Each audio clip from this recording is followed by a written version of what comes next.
Hello, hello, and welcome to A Jew Today with Israel Forever, because I am talking with Itamar Hayun, who is a miluimnik, a reserve soldier in the Israel Defense Forces, and I emphasize that because everyone in the world must always remember that the IDF, Sahal, has one purpose, and that is to defend Israel and the Jewish rights for everyone in the land and all over the world. It has been an incredible honor to be able to meet Itamar randomly through an Instagram ad for one of the amazing projects that Itamar does. And it was just Hashem bringing us together, getting an opportunity to meet a young Israeli like yourself with such rich experience and a wide breadth of interest and passion. Welcome, and thank you so much for being with me. Wow, Ilana, thank you very much. And it's really, really exciting to meet you. And I think also that the Shem brings us together to do a wonderful things to our wonderful Jewish community in all over the world. And I'm really, really glad that, to talk with you, to work with you, to meet with you. Every time it's exciting. Thank you. We have learned a lot together. Every conversation has been so rich. It takes, endless time to just digest it even afterwards of, wow, we have dissected number of issues, both in person on our own and actually on site, because I had the tremendous honor of being walked through Nahal Oz base with you, where you really changed my life in a way. And I've been through these experiences in my, becoming Israeli over my 20 years here. And that was a fundamental one, to stand on that ground, to be there, to witness and hear from you and your fellow soldiers the story of what took place in this battle at Nahal Oz. I can tell you that it affected me. I'd love it if you could share with us a little bit about where you were on October 7th and how you found yourself to be in the, if I'm not mistaken, your fourth turn of reserve duty. You said, yes, your fourth turn of reserve duty in Gaza, on the edge of Gaza, there on the blood-soaked ground of Nahal Oz. Itamar, tell us a little bit about what you've been through since October 7th, 2023. First of all, on October 7, I've been with my father. We've been in the villa in the north.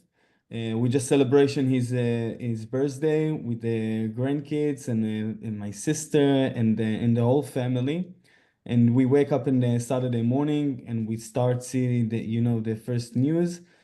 And then we understand that something really, really big happening. So we took our stuff from the north and we start going to Haifa. I took my child and I bring him to my ex-wife and starting prepare my stuff and go to the base. Go to the base. We Straight didn't, away. yeah, Mhm. we didn't get like a message or a call, you need to go, but we that's one of the problem that happened, that we waiting so much that someone will call us, and then just the next day after in the morning we came there and we started look for a terrorist, for mechablim that stay in the area. But I want to say something before we go after to 23 or 24, that when I was in Nahal Oz, when I was 18 years old, today I'm Wow. 2 years old. I remember that 3 years I was there, all the area, and we was hearing the tunnels that the terrorists, I don't know how to say it in English, but we heard it working on the tunnels, okay? You hear the ground just jumping. And you tell us, like the Tatzpitaniyot said, that they say they hear them train, the Hamas train. That's what we said, but that's the problem, that nothing was happened, and then the October 7 happened. So But first of all, you're saying that you've reported this, but there has been, since the new released report about the Battle of Nahal Oz, that, you know, they were not listened to because they were young women. But actually, what you're saying is that for many years, this concepcia, this perspective of that has dominated the military mentality and the approach to Hamas was ingrained. You're a young man, you're hearing it, and they also weren't listening to you. You were just casting it aside. Yeah, the problem in the military and the army, as you know, it's that you can't go to the higher commander and just talk with him. You need to go to your commander, and he need to go to his commander, and he need to go to his commander. And then sometimes stuff just fall down, you know, no one take care of it, or they know about it, but they waiting that something else gonna happen because, you know, our Jewish history, it's a big problem because they're trying to kill us for the entire history. It's not something new. It's just 2023 is like the Holocaust that happened to us. And before the Holocaust happened to us, something else. And before that, something else happened to us. So we need to know our history and to understand how strong we have to be, no matter what happened. Yes, but it comes at the expense of being always told that we're paranoid, that we are unnecessarily militarily focused, you know, that we are the demons and we are the bad guys. And we've now seen it on the silver screen stage with the new, you know, recognition of all of this at the BBC, at the Oscars, you name it. There's a film that demonizes Israeli soldiers. You are the bad guys. And so therefore, this concepcia is based on the idea, this perspective, I guess is there really a good translation for that word, that well, nothing major is going to happen, and so we can just let it go, we can ignore it. But if you do the opposite, you're overly protective, and the fear is that military state accusation. I mean, how do you as a soldier balance between these two realities? Yeah. I think, first of all, the big problem is when you ignore something, when you think it's gonna disappear, it's not gonna disappear. It's just gonna explode in your face, and that's what we happened. And I think in the end, like we talked before, we are the guard of Israel. You know, the lo yanum velo yishan shomer Israel. We took the responsibility to keep our borders, to keep lives of people, and when we have problems that you know, we don't want to talk about politics and government kind of stuff, but when they stop you instead of going to attack when you know there is a problem, so the problem is getting bigger, and then they're gonna attack you when you don't notice on Saturday morning, you know, on your holiday, like happened in the history. It's not something new. So we know that, and it's a shame, you know, shame for us. We so care about It the is. people, and we have to learn from this and just getting stronger. We don't have any choice. We don't have any And I country. think Yeah. I think that the problem is also twofold. On one hand, it's how do we deal with that shame? How do we deal with the fact that we shamefully were humiliated in, and now it continues with the release of the reports to completely show the inept situation that we were in without anyone really knowing or frankly caring that this was the reality of the security. And you're saying that it was for many years, and we've heard from others that it's also been for decades. And we know that it's for decades on the northern border as well, also continuously being ignored. And so it's how do we deal with the shame, and how do we deal with maybe the fear of what that means for us, of, well, who do we trust? On one hand, people are saying the government puts these situations in place. Is it the government? Is it the army? How do we point fingers of blame? That's not the goal, but how do we point a finger of direction for how we prevent this the next time? Yeah. How to prevent it? It's a hard question because, like we said, we have our history. it's happened in the histories for decades, you know, for the last 100 and thousands years. So no one can protect it, I think, you know, instead of to complete the thing that I think it's still gonna happen, you know, the next 50 years, 100 years. I hope no, of course not. We want peace and Yeah.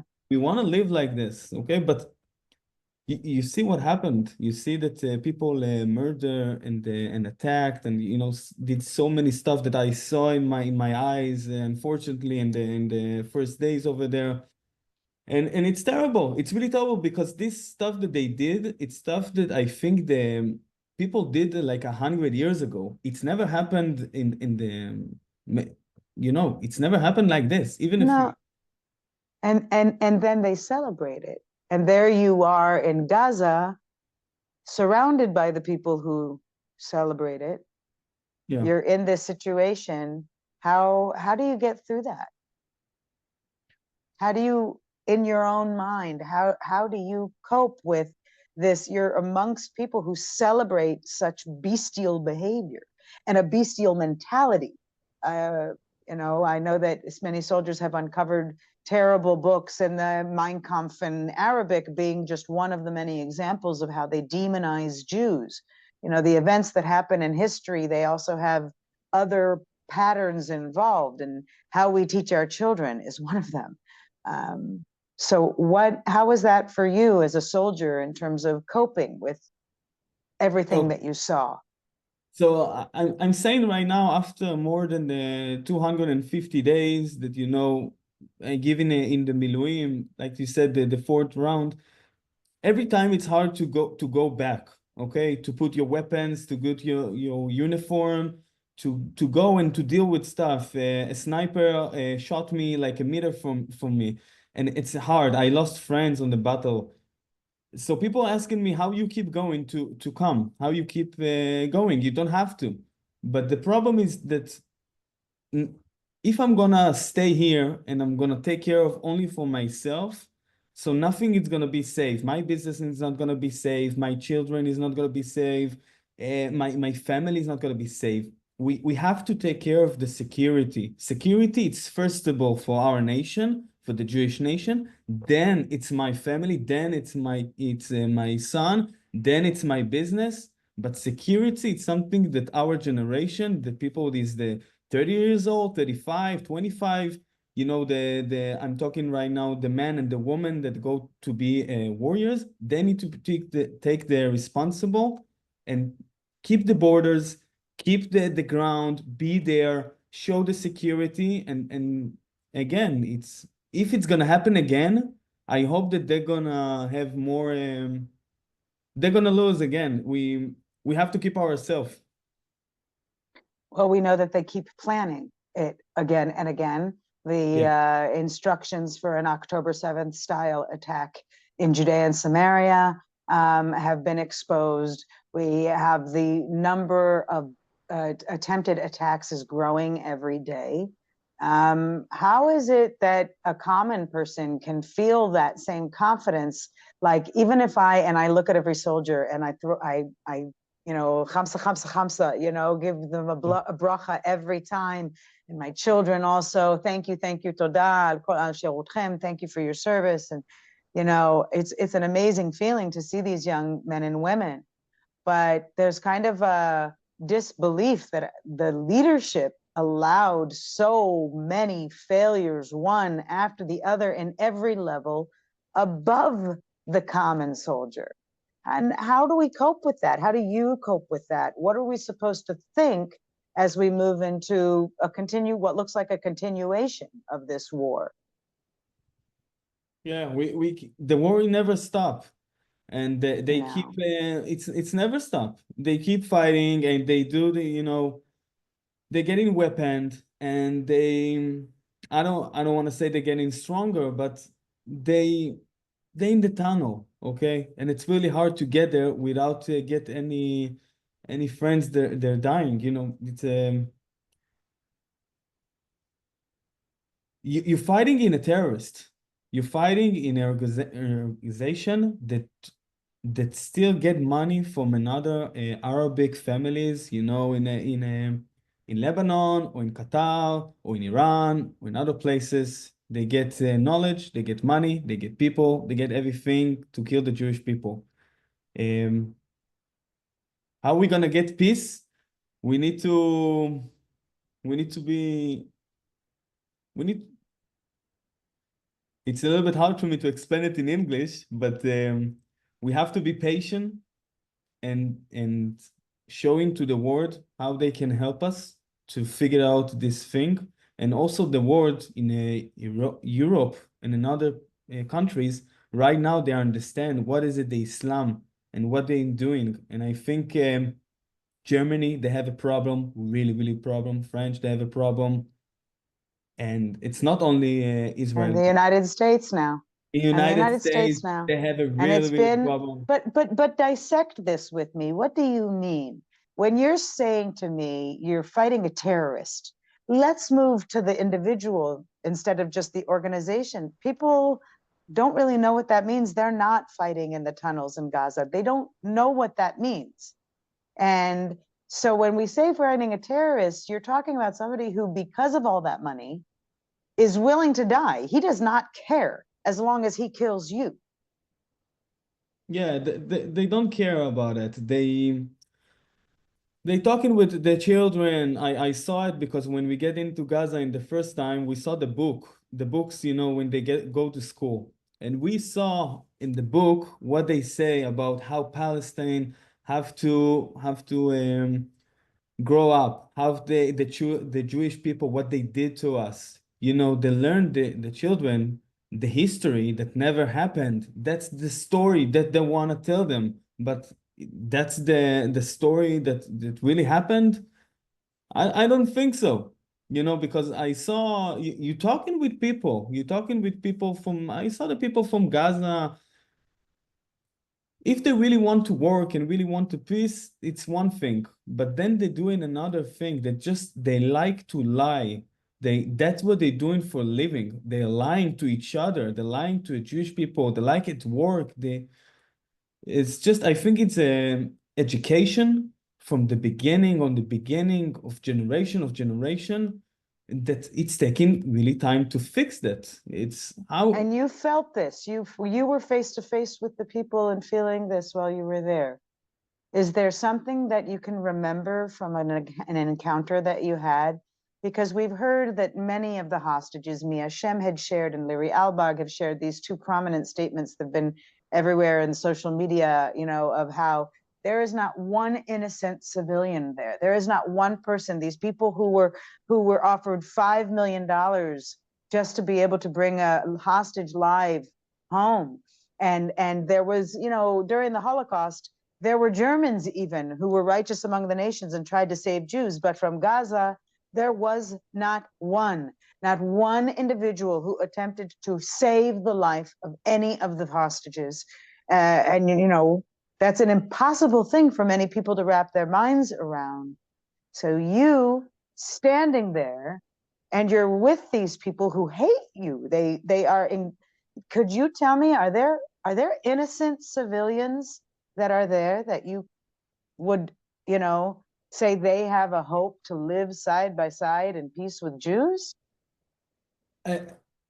It's a hard question because when you talk with someone, and I am telling you, I grew up over here in Israel with Arabic, okay? I saw them. I saw them since they've been in my school. I have a friend, Bedouin people.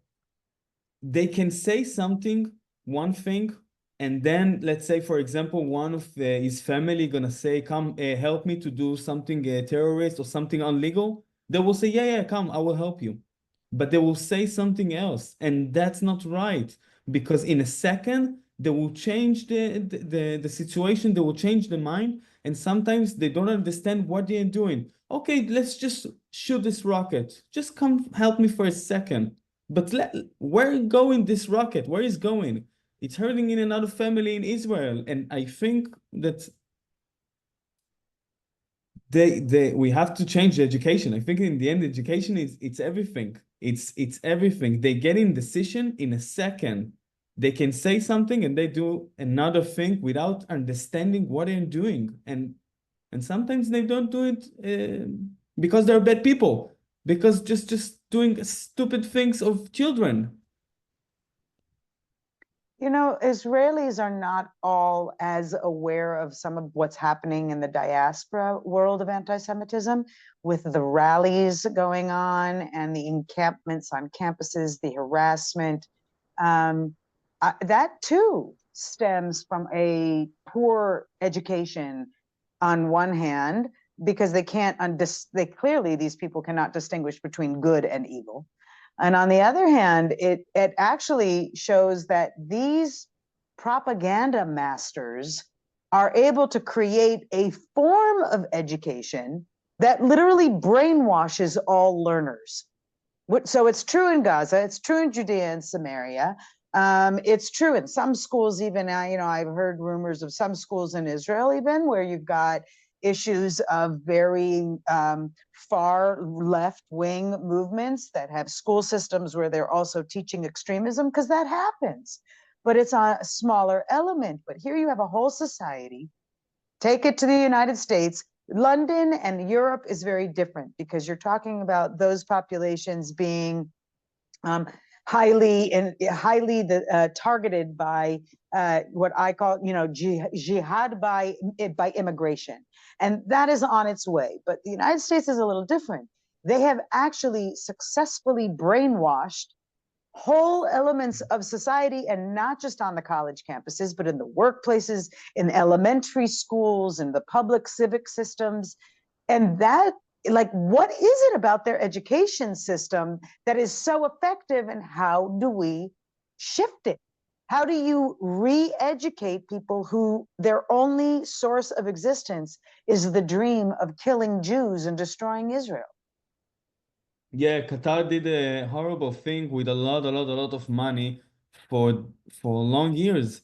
And Yeah. if you take a lot of money, if you're doing education and you're just telling a story, and and after a year, after 5 years, after 10 years, people start believing to the story. Mm-hmm.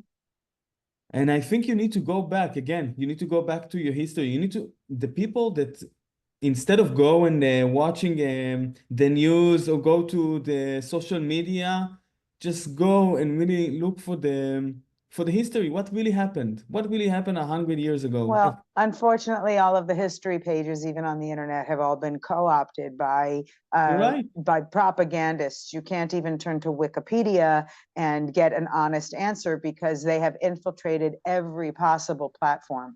You're And right. it's just impossible. So, that's what we try to do, of course, provide direct information. We're huge fans of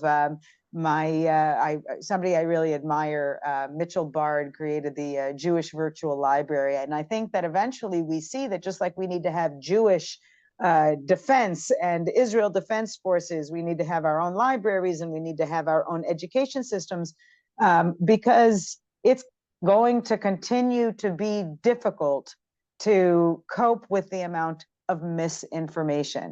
So I have a question for you, and how that plays out amongst soldiers yourselves, because you come together with fellow soldiers who are from all different walks of life, and all different backgrounds and all different political leanings. So in essence, you all have your own education, your own background you're coming with. How does that play out as the war continues? We heard that at the beginning of the war, unity amongst the soldiers was so high and it was so intense. Does that remain true? How do you guys cope with different styles of learning and understanding and opinions? And how do you keep going in your fight? So it's a good question, because when we grow up, our family, my mom, my dad, they grew up with the values, okay? Values to love your country, to love the people, to give, okay, and never lie. Um, some stuff, good stuff that then you grow up. Now, when you're in school, when you have the people around you, then in the end, if you have a terrorist around you all the time, you will be terrorist no matter what, okay? Because this is I forgot how to say it in English, but this is the people around you. Uh, Mm-hmm. So when you grow up, I grew up in Haifa, for example. Okay, I saw my brother went to the army. My father been in the army. I heard story about it, and so you understand that you have again the responsibility to do another stuff to keep going with the Jewish people, no matter what happened, no matter how hard it is, how shame we've been in October 7, how many people be killed. You have to keep going. You don't have any choice because if you're gonna stop and put your hands in the air, they will kill you. They will shot you. Nothing will change. Um, I think a lot of my friends also they also believe they believe that we don't have any choice because you don't have any country. You don't have any country. You can't just go from Alabama to Mississippi or from Mississippi to New York. You can't. You have to stay in one country, and that's what you have. And I be in US, okay? I saw also over there the Arabic people, and I saw the energy, and I felt it. I felt as a Jewish people, I felt sometimes lonely, okay? I say this is not the land that I want to be there. I don't have my community. I don't have the people that I'm talking with them. I don't speak Hebrew. I speak another language. I feel a little bit only me, yes? I don't say to another people. I feel a little bit fake with myself. Mm, Okay, and it's wow. hard, and it's hard to feel fake it with yourself because you need to live like that for the rest of your life. So I said to myself, no matter what opportunity I have over here or money that over there, it's much more easier to make because here it's much more expensive. I say, okay, I want to live here. I want to grow up my children here because this is the Jewish country that over here they speak with the same language. I feel safe here more than I was feel there.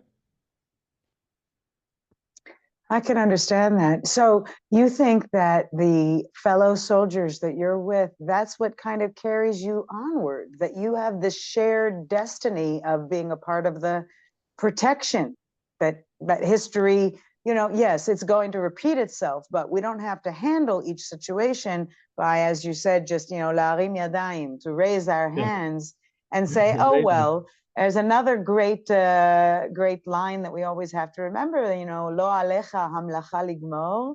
It's not up to you to finish the job, but it is not your right to desist from it, to say it's not my job at all. And having people, do you ever think, like you mentioned feeling lonely, and I was so lonely in my life in America. I really was. And I lived a little bit here in Colorado and Boston, and I was always lonely. I knew when I was 13 years old and came to Israel for the first time, this was my home. And, it took me a long time to make my aliyah. And I've been in Israel now 20 years. So it feels great. Yes, we still feel American even after, but that's okay because my loneliness is not the same as a Jew. I think that that's also something that the army provides. Do you ever wish that there were more diaspora Jews who were joining the army to join you in your fight, this need that we need to protect? And you've met many lone soldiers, I know. Do you think that more Jews should be joining the IDF? I think that whoever want, he needs to come. Okay, no one you need to take you and say, hey, you need to go to the military, you need to go to the army. No, like I said, I grew up when I saw a picture of my father as a warrior. I saw my big brother, okay? And when I came to the age of 18, I say I want to, okay? If you don't want to go to school and you prove something to go to school, he gonna destroy everyone, the whole class. And my team, the people that with me since 18 years old, okay, until now, think about it. It's 14 years of people that want to come and still want to come, and that's the people. And if you have something calling you inside of you and say, I want to come to Israel, I want to go to the military, I want to do something to another people, you should do that. And if you're not gonna do that, you're just gonna ignoring something in yourself, and then after a month, after a year, after 10 years, you will do that because you need to live with yourself.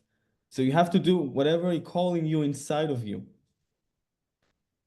I think that that calling doesn't exist for most, unfortunately, because, you know, you've got to give up a lot of that easy life, as you described it. You know, the life in America, things are, you know, easier in some ways, but not so much anymore. And I really do pray that sometimes that is a reaction for many people, that post October 7th, we not only see an influx of new activists, but actually coming and being a part of the system here of what we need to keep ourselves strong. I mean, keeping ourselves strong is an ongoing, moment to moment, day to day reality and struggle and struggle. I mean, Yeah. I saw your face as you say you're facing a terrorist and you stop. And I can identify in your breath that you took that you likely have this mental association of a moment that hit you right then. And it moved me. I saw it and I think, wow, what kind of coping mechanisms I've had to create since October 7th as a single mom living in the mountains, and my fears, and I have them all the time. Okay, big noises, things, we all have them. But what you experience and what you must cope with, how would you describe it to an outsider who is just trying to understand, wow, what has it been like for you? Wow. It's tools that we get since we go to the military when we were 18 years old. Okay, day after day, a week after day, a month after month, and a year after year, we get tools. And these tools, uh, like I said in the beginning, and I wrote it also in the new book. It's to know your why and to understand in this thing, to know your history, and then you can know where you're going. To be with your friends, okay, with your friends, like I've been with my friends since they get from 18. They give me also power when I'm sometimes it's hard for me. I have friends that with me, shoulder next to shoulder, like we said it in Hebrew. And you need also you need to believe. You have to believe. You have to believe no matter what, that you need to think good. You need to see the good in anything that happened to you. And thousands of things happen to us any moment. You need to get a decision. You need to know how to breathe. You know how to be in your control with your body and with your mind. And it's stuff that we learned. It's not like something in TikTok when you get in a second the knowledge. It's something that you need to learn, and then you just need to do it day after day, week after week, and then you start to see the change in your life. And I'm telling you, the warrior mindset, the thing that how we act, like I said, after the fourth round, after 14 years that we give to our country, I think it's the most important thing that Jewish the people that also in US they feel lonely, they feel that they don't know how to act and what to do. They need tools. When you have tools, you can keep growing. You can, that's what we want to do. And I think the tools that we get, it's really, really powerful thing that it's for the rest of your life, even it's personal life or business life, everything that you want to do, you need your tools. Well, that is exactly what I've spent my life dedicated to, which is providing tools for the common person, the every Jew, as I call us, that tools that can be used day to day in their real life, whether it be something as simple as a craft or a recipe or a story to read or something new that they can take on for themselves as a part of their ongoing survival.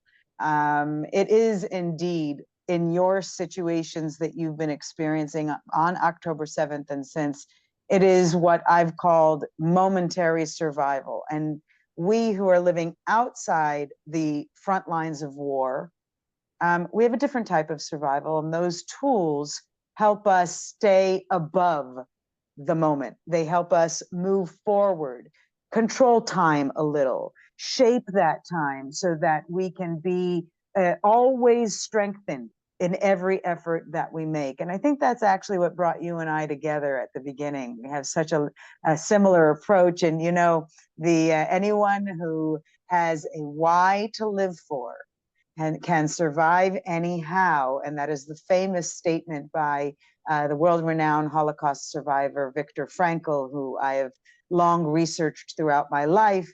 And of course, the many lessons of my mentor, Elie Wiesel, stay with me as a part of how I have learned coping mechanisms. So that's my education. You've had the benefit of an education that, frankly, I'm actually jealous of. I always wanted to serve in the Army, always. I feel like that's been my destiny now. I serve the army of the Jewish people, but not necessarily did I get to serve the Israeli army. But I love when I get invited on rare occasion. I get to speak with units who want to do a learning session with me and to talk about things. So I do get my glimpse, but what you've received and what you've channeled, you've really done it in a very passionate way, channeling what you call the warrior mindset into an empowerment resource, a resilience building resource.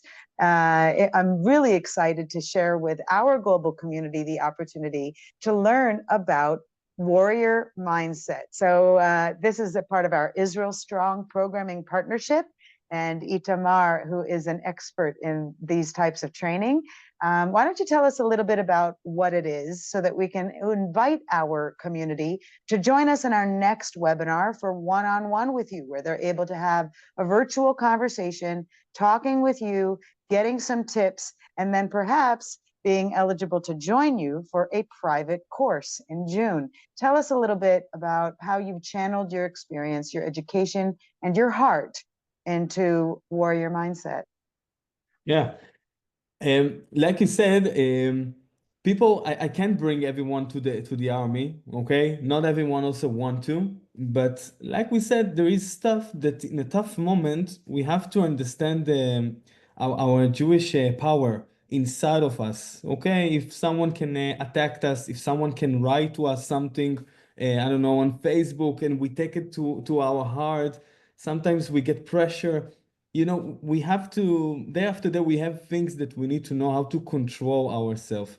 And I think that's something that I really want to do, like to take my experience the last 14 years and just give us maybe in a, like you say, one-on-one, maybe in a course once in a week, just help and give the knowledge um, to help the people that they have their problem, they have their situation, and help them to figure out how to make their life better, much more happier, more control, just with the warrior mindset, with the stuff that we learned, that you can't just go to the military and go and spend over there a few years. Let's save these years and let me give you the knowledge from there and just put it inside your life, start working with this, okay? And if you need also more stuff, just we can talk and help you, and then you can just grow up, okay? That's the target, that people will grow out and be more power to another Jewish in the world, okay? And I think it can really be really good. This the working together, it's incredible. And I think it's important to give people these opportunities virtually, because not everybody is going to get up and go to they're not going to offer programs like this at every gym, and they're not going to, or community center or anything, whether it's the physical empowerment and the mental empowerment. Not everybody wants to have to fit it into their day-to-day. And some people, as I've learned, are actually afraid to come to these kinds of classes. So Right. we're going to be offering a webinar on warrior mindset. So keep an eye out and join us. Make sure you RSVP at israelforever.org and join us on Instagram and on Facebook. Stay in tune with the many opportunities that we try to provide for all of our virtual citizens of Israel. That's what each one of the Jews and even friends of the Jews around the world really are. We, by birthright, own this connection. Now we have to actualize it. And I love, Itamar, how you have Jewish identity is like woven into your whole growth, your whole approach is, I sometimes think when I light Shabbat candles, I'm like a Jewish woman in the mountains of Judea 2,000 years ago, lighting candles probably on this very hill, right? And, Right. because I live in an area with a lot of ancient ruins, and I'm always thinking about how we're living that same life. And that's why history can come, it can come to each person in a unique way as having meaning, even building our mental resilience. Because how did they survive it then? How are we going to survive it now? It really requires having strong spirit and being what we call Israel strong, because that's what it is. Exactly. That's what it And is. the mental Yeah. power, I think it's gonna, I believe that 80% from the war, it's mental. Okay, that's what how I see it. It's really, really have to, you have to give tool to yourself and working on that. And I saw so Mm-hmm. many people that just was afraid and they react, not they should be react. And they just, I hope that people can listen over here, they will react in a different way when they're gonna get the right tools. That's interesting. I've shared with you that one of my reaction controls is a problem that I hear a story sometimes that you'll tell me, or being with you on the base, and it's like I Yeah. can't help but cry. I can't help but cry. And so somebody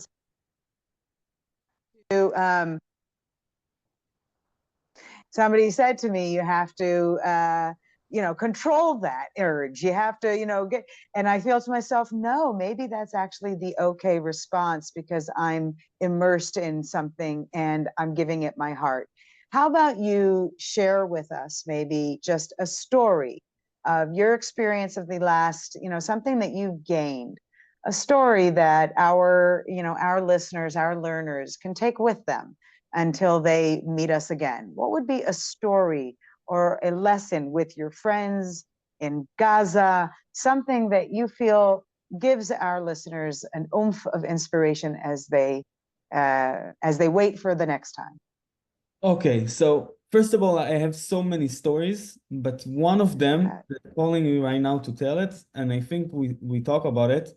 It's before we get to into Gaza in the first time. Okay, we have 3 weeks that we just get prepared. We get prepared with our equipment, our weapons. We did a lot of stuff. Every day we just get prepared until they're gonna say, okay, today you need to take your bag, your weapon, just walking into Gaza. Today it's the day. And I think it's in these 3 weeks, I learned so much stuff on myself. I really, really like to watching people, how they work and how they react, how, to also not to look only on myself, to look to another people. And one of my friend, he watching a lot of the news. He was watching a lot of the videos that the terrorists, in the beginning, they sending a lot horrible thing that our eyes should never see. He was talking with people that been in a Tzuk 10 years ago. Okay, so they told also a story that he is afraid. And one of my friend on these 3 weeks, a few days before we get in, he say, "I'm sorry, guys, but I can't get in with you. I'm really, really sorry. I love you. I can't." And of course, we hug him, we give him everything that he needs because we understand that it's something that is more powerful from them. Because when you're watching all the videos, when you're talking with people with being a war 10 years ago, and you right now go into a war, when you in your mind, you have thoughts, and they have sometimes you don't know how to control it. So then you getting lost, okay? And that's something that really, really hard for me to see one of my friend getting lost, because he did it to Mm, himself with a video and with the talking and with everything. Today he's really, really fine, he's amazing, he's learning in the university, he's going to get married soon. But you have sometimes, like, let's say a windows when you decision to go to one place and you decision to go to another place, and sometimes you take in the window that you tell to yourself a story that maybe it's not the real story. Maybe it's a story that your thoughts did to yourself because you decided to watch all these videos. So I think it's we can talk about so many stories and to understand and learning from there, but it's something that we need to control ourselves. Wow. Wow. First of all, I cannot imagine how much bravery he had to have to stand in front of you all and make that decision. And I think there is sometimes bravery in learning to walk away. And some of the students that I've mentored facing anti-Semitism, sometimes at school, but also in the workplace, there is often the question of, when do I walk away? And I think that that's an important one to remember. People were watching the videos. I don't think people really watch them anymore. And I don't think people really know or care anymore because it's too painful and it's triggering. And the trauma is, we don't want that trauma revived. We're already still coping with hostages still in captivity. And how do we address it? And of course, the terrible, terrible politicization of everything, which is driving us all. Unfortunately, it's making us all weaker in our ability to stay strong. So really, thank you for sharing that story. I think there's a lot of lessons there for people to learn from. And we want to be able to give people many more opportunities to ask you and their own questions and to learn from your experience.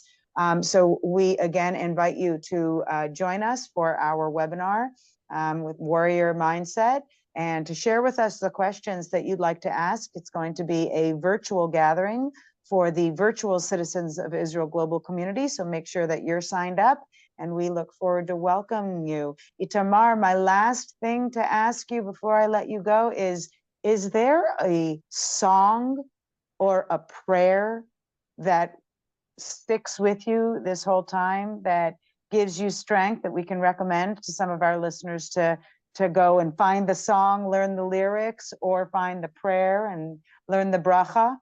What would be your recommendation to inspire them? Wow, I think the last few months I was listening a lot to Idan Haviv. You probably know he's a warrior, okay, and he's a singer also. And I was feeling really close to him because I know what he passed through. What happened today when I'm listening to his song, it's not like I was listening a few years ago. It's not the same because now I can understand the words because I feel like him. And he sing also in French and also in Hebrew and also in English. So Oh, it's wow. nice. And All right. yeah. Go look for him. I'm going to share with everybody. We're going to look for a good song and share the lyrics in all the languages so that we can encourage people also around the world to be learning Hebrew. I think that that's also part of the education that went awry over the years, which is not emphasizing our connection through language and music and prayer and faith. And thank you for your continued faith and for everything you do. It is an honor. We really want to be able to support you and your unit and the big dreams that you have up ahead. Don't worry, everybody, you're going to be hearing a lot about Itamar and I working together on some incredible, incredible projects. We won't let the cat out of the bag just yet, but we hope that you will be, this is the spark of your first inspiration from this wonderful connection that God made, bringing Itamar and I together so that we could bring Warrior Mindset to you with Israel forever. Thank you so much for being with us, and stay safe. Thank you very much, Lan. Thank you, the best. Bye. Bye.